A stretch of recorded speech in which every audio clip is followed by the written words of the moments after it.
Hello, friends. Susan Axelrod here, confidence coach. I was speaking with a client recently, and I brought up the book, The Four Agreements by Don Miguel Ruiz. She was not familiar with it, so I was so happy to introduce her to the idea of the Four Agreements. I did a brief workshop on the Four Agreements inside my online course called Discovering You Again for Women in the Second Half of Life. I thought that I would share these ideas with you today just briefly. I'm going to screen share here and I'm going to just go through my brief workshop with you to introduce you to these concepts if you're not familiar. I have a Facebook community called Discovering You Again for Women in the Second Half of Life. It's the same name as my online course. In that community, we uplift, inspire, motivate, and support each other. And so it is in that context that I shared this with you today. The book is called The Four Agreements by Don Miguel Ruiz, and this is my construct of these agreements.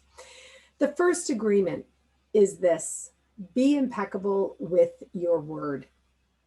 This is such an important agreement. Be impeccable with your word. You come to awareness of the words that you use, the words that you choose, how you speak them, how you share them, what it is that you're saying, perhaps why you're saying it. And don't forget that you also hear the words that you share out with others.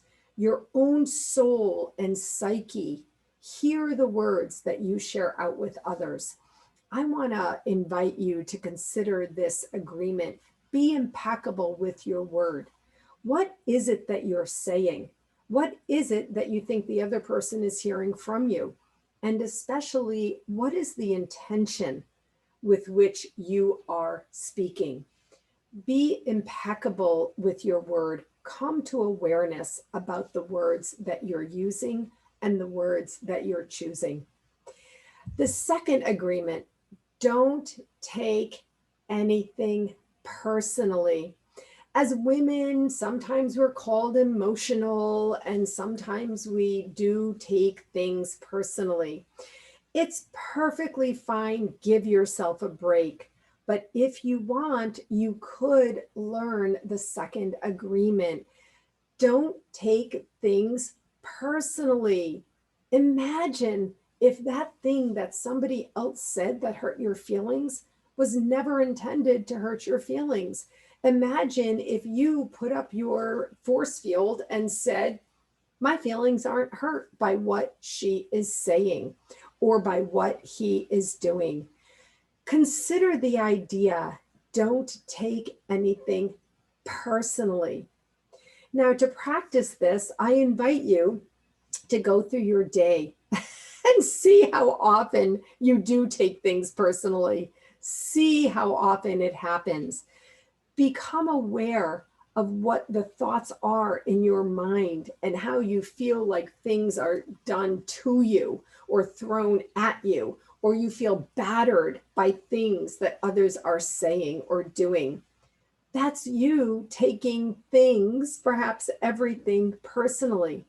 What if instead you said, that doesn't really have to do with me, or that person might be in a bad mood.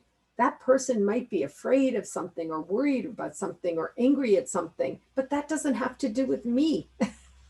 He or she might simply be projecting out from inside the place that they are.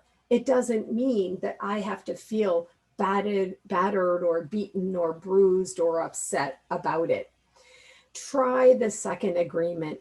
Don't take anything personally. When you do this, you will find a freedom that you never previously imagined. The third agreement: don't make assumptions. Again, come to conscious awareness about all the things that you assume in your life, in your engagement with others, especially by people who really irritate you. Don't assume that their intention is something negatively pointed towards you. Don't assume that they mean this because you're thinking that they mean this. Don't assume that. Look at them with curiosity. I want to credit my own sister, Laura, with teaching me about looking at things with curiosity, not judgment.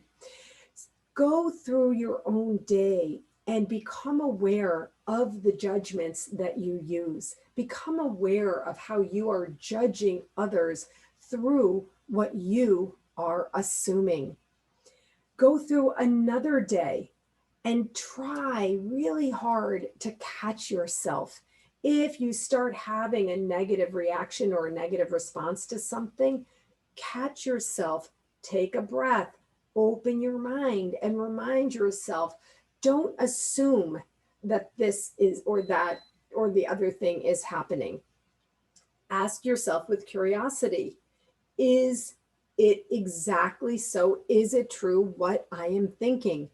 I know that you will find that your assumptions are creating difficulties for yourself. Somebody, a bagger at a supermarket who lashes out at you or, throws the can in the bag or something, don't assume they're doing that to cause difficulty for you, but rather look with curiosity and wonder and imagine if she or he might be having a bad day and might need your compassion. I hope that you know the lesson of self-compassion, and I hope that you can offer compassion to others if you don't make assumptions and you don't take things personally. The last agreement is this: always do your best. That is all. Wake up in the morning and ask yourself, what is the best I can do today? What is the best I can do today? And then just do that. When you always do the best that you can do, then what happens? You're doing your best. If your best is not good enough for someone else, there's nothing that you can do about that, because why? You're doing your best. But I would ask you, are you? Are you doing your best? Are you really doing your best? Are you opening up? Are you breathing? Are you acting empathically, compassionately? Are you presenting yourself with love to others and to the universe? Are you actually doing your best? Do you even think about doing your best? Now, do you have to be on perfect behavior all the time? That's not what always do your best means. It's not about being in perfect behavior all the time. It's not about being perfect. It's about understanding yourself, your own capabilities, your own capacity, your skills, and even your desires, and just doing your best with who you are, with what you can, in the way that you can. Quite simply, always do your best. If you know that you're not doing the best, give yourself a break, take a breath, calm back in, and just remind yourself, I want to always do my best. Because if I'm always doing my best, then I'm doing the best I can. And again, if my best is not good enough for someone else, I can sit here comfortably and breathe in my space and know that that is on them, not on me. Because I really show up every day in life doing the best I can. So that's it, folks. Just a brief introduction to the 4 Agreements by Don Miguel Ruiz. And I have it in the context of my signature message for women in the second half of life: discovering you again. It takes self-reflection, it takes self-discovery, and eventually self-mastery. Discovering you again for women in the second half of life. Thank you for watching this brief workshop today. I'm so happy to share it with you. And I'd like to invite you to join us if you are a woman in the second half of life.